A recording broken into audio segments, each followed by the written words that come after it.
அனைவருக்கும் வணக்கங்க. இப்போ முருங்கை பற்றி நீங்கள் கேள்விப்பட்டிருப்பீங்க. முருங்கை இலையும் முருங்கைக்காயும் எவ்வளவு சக்தி வாய்ந்தது அப்படின்னு, உடம்புக்கு அவ்வளோ நல்லதுங்க. இந்த காயில் இதை சூப்பு கூட முருங்கைக்கீரையை நம்ம சாப்பிட்லாங்க போட்டு. இப்போது இந்த முருங்கை பார்த்திங்கனாக்கா செடி முருங்கை அப்படின்னு சொல்லுவாங்க இல்லையா, அது இல்லாமல் இது கரும்பு முருங்கைங்க.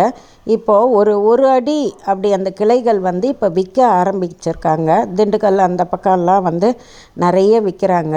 சென்னையிலேயும் இப்போ 3-4 பேர் நல்லா சேல்ஸ் பண்ணிகிட்ருக்காங்க.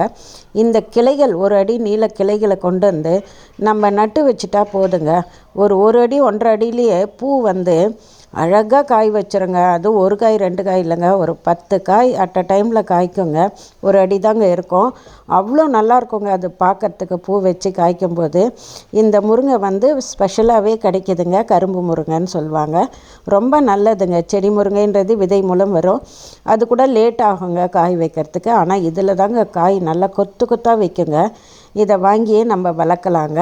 நல்லா மாடி தோட்டத்துக்கு ஏற்றுறதுங்க. நன்றி.